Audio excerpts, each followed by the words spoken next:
السلام علیکم ورحمۃ اللہ وبرکاتہ۔ بسم اللہ الرحمن الرحیم۔ میں آپ کا اپنا پیارا دوست اسرائیل خان پھر سے حاضر ہوا ہوں دی ریئل ہسٹری چینل لے کر۔ آپ لوگ مجھے امید ہے کہ پسند کریں گے، لائک اور شیئر کمنٹ ضرور کریے گا۔ آپ کی دانش اور تجربے کے سامنے تو وہ کچھ بھی نہیں لگتا، دوسرے کمانڈر نے کہا۔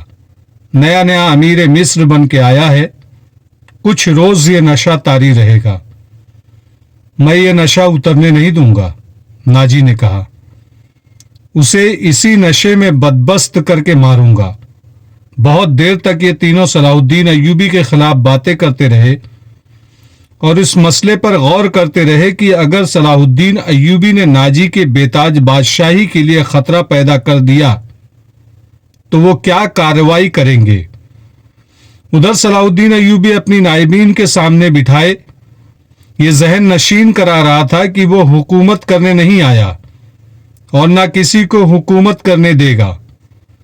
اس نے انہیں کہا کہ اسے جنگی طاقت کی ضرورت ہے اور اس نے یہ بھی کہا کہ اسے یہاں کا فوجی ڈھانچہ بالکل پسند نہیں آیا۔ 50,000 باڈی گارڈز سوڈانی ہیں۔ ہر خطے کے باشندوں کو یہ حق دینا ہے کہ وہ ہماری فوج میں آئیں، اپنے جوہر دکھائے اور مال غنیمت میں سے اپنا حصہ وصول کریں۔ یہاں کے عوام کا معیار زندگی اسی طرح بلند ہو سکتا ہے۔ صلاح الدین ایوبی نے انہیں بتایا، میں نے ناجی سے کہہ دیا ہے کہ وہ عام بھرتی شروع کر دے۔ کیا آپ کو یقین ہے کہ وہ آپ کے حکم کی تعمیل کرے گا؟ ایک ناظم نے اس سے پوچھا۔ کیا وہ حکم کی تعمیل سے گریز کرے گا؟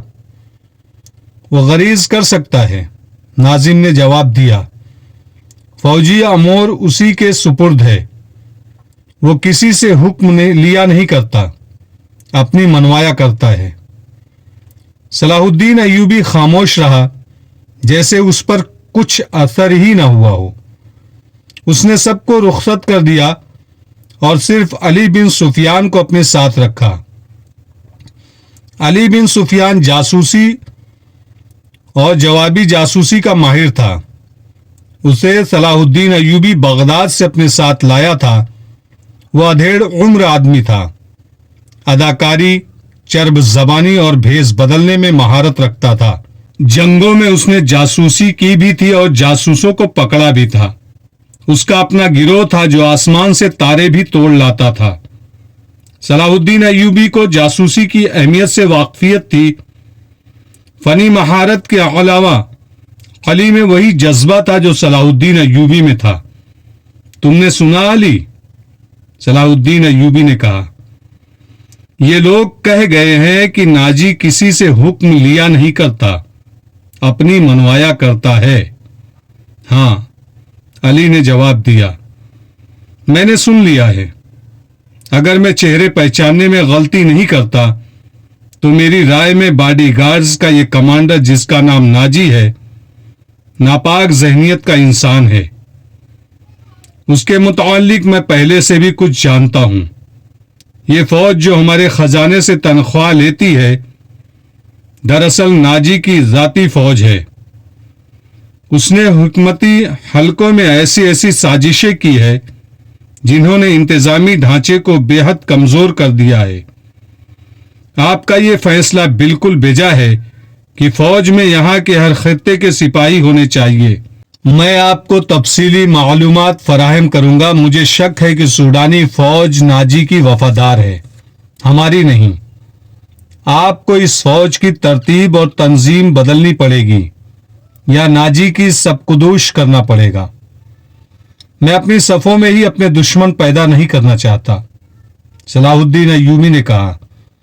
ناجی گھر کا بھیدی ہے، اسے سب کدوش کر کے اپنا دشمن بنا لینا دانش مندی نہیں۔ ہماری تلوار غیروں کے لیے ہے، اپنوں کا خون بہانے کے لیے نہیں۔ میں ناجی کی ذہنیت کو پیار اور محبت سے بدل سکتا ہوں۔ تم اس فوج کی ذہنیت معلوم کرنے کی کوشش کرو، مجھے سیاہ اطلاع دو کہ فوج کہاں تک ہماری وفادار ہے۔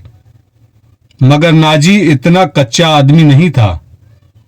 اس کی ذہنیت پیار اور محبت کے بخیڑوں سے آزاد تھی۔ اسے اگر پیار تھا تو اپنے اقتدار اور شیطانیت کے ساتھ تھا۔ اس لحاظ سے وہ پتھر تھا، مگر جسے اپنے جال میں پھانسنا چاہتا اس کے سامنے موم ہو جاتا تھا۔ اس نے صلاح الدین ایوبی کے ساتھ یہی رویہ اختیار کیا۔ اس کے سامنے وہ بیٹھتا نہیں تھا، ہاں میں ہاں ملاتا چلا جاتا تھا۔ اس نے مصر کے مختلف خطوں سے ایوبی کے حکم کے مطابق فوج کے لیے بھرتی شروع کر دی تھی۔ حالانکہ یہ کام اس کی مرضی کے خلاف تھا۔ دن گزرتے جا رہے تھے۔ صلاح الدین ایوبی اسے کچھ پسند کرنے لگا تھا۔ ناجی نے اسے یقین دلایا تھا کہ سوڈانی باڈی گارڈز فوج حکم کی منتظر ہے اور یہ قوم کی توقعات پر پوری اترے گی۔ ناجی صلاح الدین ایوبی کو 2-3 مرتبہ کہہ چکا تھا کہ وہ باڈی گارڈز کی طرف سے اسے دعوت دینا چاہتا ہے اور فوج اس کے اعزاز میں جشن منانے کے لیے بےتاب ہے، لیکن صلاح الدین ایوبی مصروفیت کی وجہ سے یہ دعوت قبول نہیں کر سکا تھا۔ رات کا وقت تھا۔ ناجی اپنے کمرے میں اپنے 2 متعمد جونیئر کمانڈروں کے ساتھ بیٹھا شراب پی رہا تھا۔ 2 ناچنے والیاں سازوں کی ہلکی ہلکی میوزیکی پر مستی میں آئی ہوئی ناگینوں کی طرح مسحور کن اداؤں سے رقص کر رہی تھی۔ ان کے پاؤں میں گھنگرو نہیں تھے۔ ان کے جسموں پر کپڑے صرف اس قدر تھے کہ ان کے سطر ڈھکے ہوئے تھے۔ اسے رقص میں خمار کا تاثر تھا۔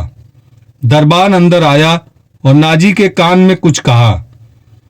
ناجی جب شراب اور رقص میں محو ہوتا تھا تو کوئی مخل ہونے کی جرات نہیں کر سکتا تھا۔ صرف دربان کو معلوم تھا کہ وہ کون سا ضروری کام ہے جس کی خاطر ناجی عیش و طرب کی محفل سے اٹھا کرتا ہے، ورنہ وہ اندر آنے کی جرات نہ کرتا۔ اس کی بات سنتے ہی ناجی باہر نکل گیا اور دربان اسے دوسرے کمرے میں لے گیا۔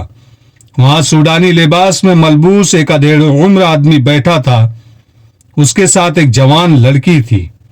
ناجی کو دیکھ کر وہ اٹھی۔ ناجی اس کے چہرے اور قد کاٹھ کی دلکشی دیکھ کر ٹھٹک گیا۔ وہ عورتوں کا شکاری تھا۔ اسے عورتیں صرف اپنی عیاشی کے لیے درکار نہیں ہوتی تھی، ان سے وہ اور بھی کئی کام لیا کرتا تھا، جن میں ایک یہ تھا کہ وہ نہایت خوبصورت اور عیار لڑکیوں کے ذریعے بڑے بڑے افسروں کو اپنی مٹھی میں رکھتا تھا، اور ایک کام یہ بھی تھا کہ وہ انہیں امیروں وزیروں کو بلیک میل کرنے کے لیے استعمال کرتا تھا اور ان سے وہ جاسوسی بھی کراتا تھا۔ جس طرح قصاب جانور کو دیکھ کر بتا دیتا ہے کہ اس کا گوشت کتنا ہے، اسی طرح ناجی لڑکی کو دیکھ کر اندازہ کر لیا کرتا تھا کہ یہ کس کام کے لیے موزوں ہے۔ لڑکیوں کے بیوپاری اور بردہ فروش اکثر ناجی کے پاس مال لاتے رہتے تھے۔ یہ آدمی بھی ایسے ہی بیوپاریوں میں سے لگتا تھا۔ لڑکی کے متعلق اس نے بتایا کہ تجربے کار ہے، ناچ بھی سکتی ہے اور پتھر کو زبان کے میٹھے زہر سے پانی میں تبدیل کر سکتی ہے۔ ناجی نے اس کا تفصیلی انٹرویو لیا۔ وہ اس فن کا ماہر تھا۔ اس کے مطابق اس نے لڑکی کا امتحان لیا اور اس نے رائے قائم کی کہ جس کام کے لیے وہ ایک اور لڑکی کو تیار کر رہا تھا، اس کے لیے لڑکی تھوڑی سی ٹریننگ کے بعد موزوں ہو سکتی ہے۔ سودا طے ہو گیا۔ بیوپاری قیمت وصول کر کے چلا گیا۔ ناجی لڑکی کو اس کے کمرے میں لے گیا جہاں اس کے 2 ساتھی رقص اور شراب سے دل بہلا رہے تھے۔ اس نے لڑکی کو ناچنے کے لیے کہا۔ لڑکی نے جب چوغا اتار کر جسم کو 2 ہی بل دیے تو ناجی اور اس کے ساتھی تڑپ اٹھے۔ پہلے دونوں ناچنے والیوں کے رنگ پیلے پڑ گئے۔ اس نئی لڑکی کے سامنے ان کی قدر و قیمت کم ہو گئی تھی۔ ناجی نے اسی وقت محفل برخاست کر دی اور اس لڑکی کو اپنے پاس بٹھا کر سب کو باہر نکال دیا۔ لڑکی سے نام پوچھا تو اس نے زکوئی بتایا۔